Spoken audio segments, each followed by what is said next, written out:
He fucking flicked his toe up and blew it up. Yo, he made some plans, huh? Yo, he brought out the briefcase machine gun, and he has the boot bomb. He's considering it. He's considering, do I continue to bash his head in to protect my identity? Or do I value my fake wife and her family? Had he not said that, I wonder, do you think he had it in him to swing there? Oh! Oh, okay. She's gonna fucking deflect or something. No? Oh, no, it's just pure... It's so strong, there doesn't... Basically sacrificing your own arm to fuck his arm up. Holy shit! I'm thinking for sure she's gonna, like, redirect in the middle of that. Nah. So much rage, sacrificing yourself to kill them too. Holy shit. Holy. If you got this far of the video, make sure you drop a like, share, support, subscribe if you're new around here and you know Patreon's gonna be where you catch my full live reactions to all this Spy Family greatness and more, which also helps fund the channel and videos just like these. So, I've been loving Spy Family. I think this latest arc is one of the strongest I've seen out of all 49 episodes, but this is a first for the show. You can just tell looking at this shot that there's some screws loose in this moment. But even I wasn't prepared for someone being so pissed off that every form of logic that could be there for professional killers, fighters, spies, the like, that they would be unsure how to deal with this woman. Because your natural instinct is, oh, I should block. Actually, maybe I should deflect. No, my brain's not working because the energy she's giving off is so deranged that until it happens, you don't realize just how crazy she actually is. And why is she this crazy? Well, it's because our boy Loid is about to get killed here. This whole Wheeler plotline has been fantastic, but to see just the savagery of thinking, okay, I should block, no, I should deflect, and how it's so crazy that we can escalate that. In most shows like this, you just say, oh, they're so pissed off for their beloved that they power up and they... No, it's not just that we completely shatter this man's arm. We shatter her arm too. Like, completely okay with the fact that I just completely shattered every bone in this arm. Also, I could make sure that you suffer as much pain as possible. What the hell? Like, this is not the face of someone I would want to mess with. And honestly, the whole arc has been so interesting because the end of the last episode, which we didn't talk about on YouTube, we've been doing this every so often on YouTube, just because people haven't been vibing with it on my channel. It pains me, but it is what it is. But we watch it every week on Patreon, and they ended the last episode with Loid actually kind of caught, which doesn't really happen. See, what ends up happening is, you know, he takes the identity of Wheeler, and the idea that he infiltrates the enemy side by getting information. There's a mole inside their organization, tells them which tie to wear, whatever, clip, blah, blah, blah. But they're smart and pretty much pulled off a Game of Thrones level maneuver where, if you ever seen Game of Thrones in the early stages, Tyrion basically tries to find his sister's mole and tells each of the key people a different thing about what he's going to do with Sansa in terms of marrying her off. And it exposes because only one person has each marriage proposal. So in doing so, whoever tells Cersei, he'll know who is the mole.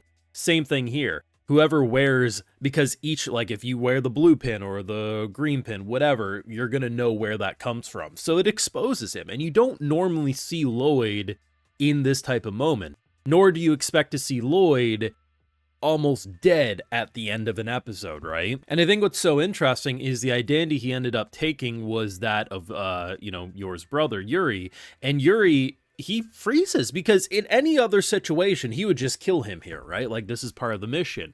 But the fact that he does hesitate not once, but multiple times, and he really, in this particular moment, I truly believe he wouldn't have swung even if Yuri didn't say sister or whatever he says in this moment. He basically calls out to Yor and he hesitates and then he throws away the pipe.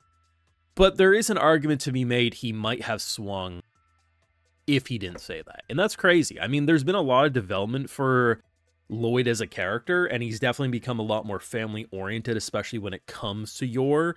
But at the end of the day, he still firmly believes his mission comes first. I mean, it's a little different when it comes to children, but this isn't a kid, right? This is especially someone who's pissed him off quite a bit. But definitely a lot of emotion being conveyed. And this man has just been a slippery son of a bitch the whole time. I mean, the fact that the only reason they were even able to tell it was him is because during a whole kerfuffle of a car crashing into a pole, his eyes never left a certain person. So had he been wearing dark colored sunglasses where you couldn't follow his eyes, they would have never known it was him. Like, it just feels like, in a way, this would be a movie. Like, it feels like I'm watching a movie level arc of Spy Family. The pacing's on point. The action from what we've seen is fantastic. The unexpected twists and turns that they're pulling has been fantastic. And honestly, the more it goes on, the more you realize, okay, we nearly kill Yuri. Yuri nearly kills Loid.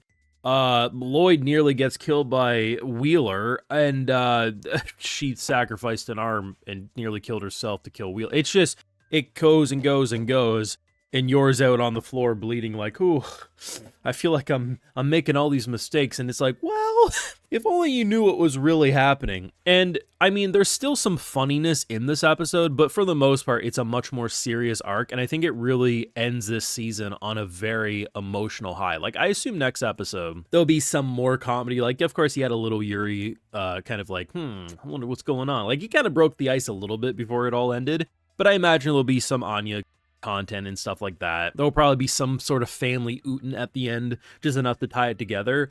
But we do know there's one more Spy Family movie being made, because when they did Code White, they also announced Code Black. So I assume what's going to happen is sometime in the near future, Code Black comes out. Once that's done, shortly after that, we'll get into the next season of Spy Family. Because I think they're going to use movies as buffer, because they are relatively close to the manga in terms of where it is every time we finish a season. So if every couple of years we get either a movie or a season, it keeps the buffer room well enough that we continue to have Spy Family content without it completely catching up and them having to take 5 years off and then maybe never returning. It keeps the momentum going, keeps the fan engaging with random ootins, because Spy Family really is probably one of the easiest shows to make anime original content for, and I think Code White kind of showed that. But yeah, I mean, all my time watching Spy Family, I never thought I'd see someone, like, I didn't even, as mad as I've seen Yor, as mad as I've seen all the psychos in this show, I've never expected to see someone so pissed off they would actually shatter their arm like we're watching a battle shown like that. That's insane. I've been having a blast watching it. It's definitely been a shame that this show has done worse on my channel this season than it has in past seasons, but I've been loving it, and I'm going to continue to love Spy Family no matter what. It's hard to say where the show's going to evolve in the next couple of seasons worth of content, because I assume we're not anywhere close to the author wrapping up the story.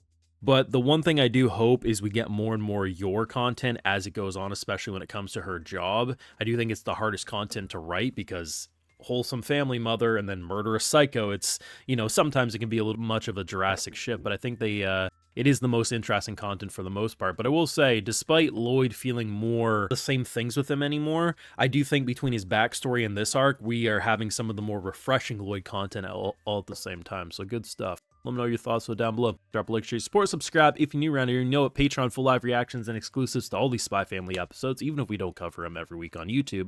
They're always going to live over there. And of course, I love to give video shoutouts to my patrons, because without them, you wouldn't get these types of videos either. So today we got Gun Bunny, True Obelisk, Damien Scheisik, A. Barrett, Aura Zim, Austin Fernat, Rookie, Winter Naomi Vera, Arcedo. We also have Alexin Free, so I appreciate the support. Please take care, and you all have a good one.